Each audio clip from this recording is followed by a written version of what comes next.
Hello students, मैं हूं आदित्य प्रकाश अग्रहरी और आज हम लोग जानेंगे कि क्लास 10th के बोर्ड एग्ज़ाम में साइंस के एग्जामिनेशन में जो केमिस्ट्री के क्वेश्चंस आते हैं वो हम लोग आज जानेंगे कि कौन कौन से क्वेश्चन आते हैं, कौन कौन से क्वेश्चन पूछे जाते हैं और इम्पॉर्टेंट क्वेश्चन क्या हैं, जिससे कि हम पढ़ करके और बहुत ही अच्छे नंबर गेन कर पाएँ। ठीक है, जिन लोगों ने अभी तक कुछ नहीं पढ़ा या फिर जो लोग तैयारी कर चुके हैं लेकिन उनको इम्पॉर्टेंट क्वेश्चन की आवश्यकता है, तो मैं आज मोस्ट इम्पॉर्टेंट क्वेश्चन का सीरीज़ लाया हूँ। ठीक है, इनको आप देखिए और इन क्वेश्चंस को पढ़िए।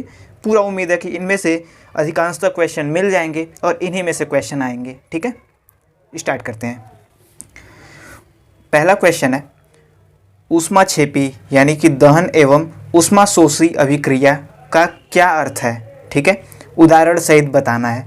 ठीक है, ऊष्माशोषी और ऊष्माक्षेपी अभिक्रिया क्या है और उदाहरण भी। ठीक, दूसरा क्वेश्चन है, रासायनिक अभिक्रिया किसे कहते हैं, यह कितने प्रकार के होते हैं, उदाहरण सहित बताइए।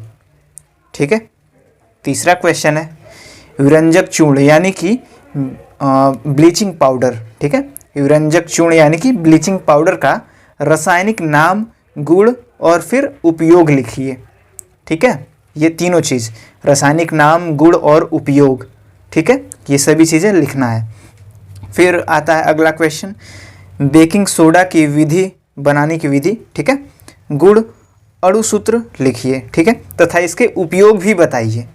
ये चौथा क्वेश्चन था अपना। ठीक, अब आता है पांचवा, धावन सोडा बनाने का रासायनिक समीकरण तथा इसका एक उपयोग भी लिखिए। ठीक है, धावन सोडा बनाने का रासायनिक समीकरण और इसके एक उपयोग, एक या फिर कई उपयोग आप पढ़ लीजिएगा, जैसा पूछेगा क्वेश्चन वैसा आप लिख करके आ जाइएगा। ठीक है, फिर आता है, प्लास्टर ऑफ पेरिस किसे कहते हैं। ठीक है, जो पीओपी आता है ना घर में लगाने वाला, वही प्लास्टर ऑफ पेरिस किसे कहते हैं, इसे बनाने की विधि, गुण व उपयोग बताइए। ठीक है, ये अधिकांशतः पूछता है, इंपॉर्टेंट क्वेश्चन है। जितने बता रहा हूँ सभी मोस्ट इंपॉर्टेंट क्वेश्चंस हैं, इन सबको आप पढ़ लीजिएगा एक बार। ठीक है, फिर विद्युत रासायनिक श्रेणी की परिभाषा लिखिए और 2 अनुप्रयोग लिखिए। ठीक है, 2 या फिर आप जितने भी मन करे पढ़ लीजिएगा, जैसा क्वेश्चन आता है उसके अनुसार लिखिएगा। ठीक है, आगे बढ़ते हैं। मिश्र धातु किसे कहते हैं, कॉपर की 2 प्रमुख मिश्र धातुओं के नाम, संघटक व उपयोग बताइए। ठीक है, अगला क्वेश्चन है, समजातीय श्रेणी क्या है, उदाहरण के साथ समझाइए। ठीक है, ये 9वां क्वेश्चन था हम लोग का, समजातीय श्रेणी क्या है, उदाहरण के साथ समझाइए। ठीक है, फिर अगला है, प्रतिस्थापन अभिक्रिया पर संक्षिप्त टिप्पणी लिखिए। ठीक है, ये क्वेश्चन अधिकांशतः पूछता है कि प्रतिस्थापन अभिक्रिया क्या है, इस पर संक्षिप्त टिप्पणी लिखिए। ठीक है, ये सारी चीज़ें आप पढ़ लीजिएगा। फिर है, मेंडलीफ का आवर्त नियम तथा इस सारणी के 2 विशेषताएं लिखिए। ये बहुत बार क्वेश्चन पूछा हुआ है। ठीक है, आप जब देखेंगे कि किन किन सन में पूछा गया है, तो आप देखेंगे कि बहुत ज़्यादा बार ये पूछा गया है, रिपीट किया हुआ है क्वेश्चन। ठीक है, तो इसको आप पढ़ लीजिएगा, जरूर से पढ़िएगा। अगला क्वेश्चन हम लोग का क्या है, पीएच मान से आप क्या समझते हैं, शुद्ध जल में हाइड्रोजन आयनों का सांद्रण क्या होता है। ठीक है, ये कई बार पूछ चुका है क्वेश्चन ये भी। ठीक है, आगे है हम लोग का आता है 14वां क्वेश्चन, श्वसन को ऊष्माक्षेपी अभिक्रिया क्यों कहते हैं, वर्णन कीजिए।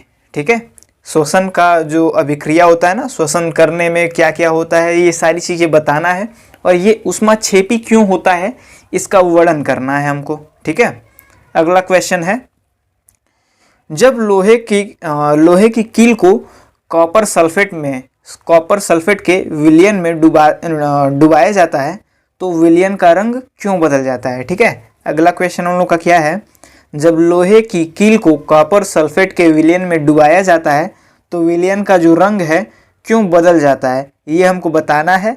ठीक है, इसको आप अच्छे से पढ़िएगा, ये बहुत बार पूछता है क्वेश्चन। फिर वायु में जलाने से पहले मैग्नीशियम रिबन को साफ क्यों किया जाता है। ठीक है, ये भी बहुत ही मोस्ट इम्पॉर्टेंट क्वेश्चन है, बल्कि ये तो मेरे बोर्ड एग्जाम में आया था भाई। ठीक है, तो इसको आप लोग ज़रूर पढ़िएगा और जितने क्वेश्चन मैंने बताए इनमें से अगर किसी भी क्वेश्चन में दिक्कत हो तो आप मुझे बताइएगा। ठीक है, मैं एक वीडियो ला दूंगा जिसमें आपको वो वही क्वेश्चन जो है समझा भी दूंगा। ठीक है, इसी के साथ चलते हैं और अन्य सब्जेक्ट्स के भी जो है मोस्ट इम्पॉर्टेंट क्वेश्चन के सीरीज़ आएंगे। ठीक है, तो आप मेरे चैनल से बने रहिए। चैनल अगर सब्सक्राइब नहीं है तो सब्सक्राइब अवश्य कर लें और प्लेलिस्ट में जा करके क्लास 10th का जो प्लेलिस्ट है उसको आप देख सकते हैं। फिजिक्स और केमिस्ट्री के कई वीडियोज़ अपलोड हैं, उनको भी आप देख सकते हैं। धन्यवाद।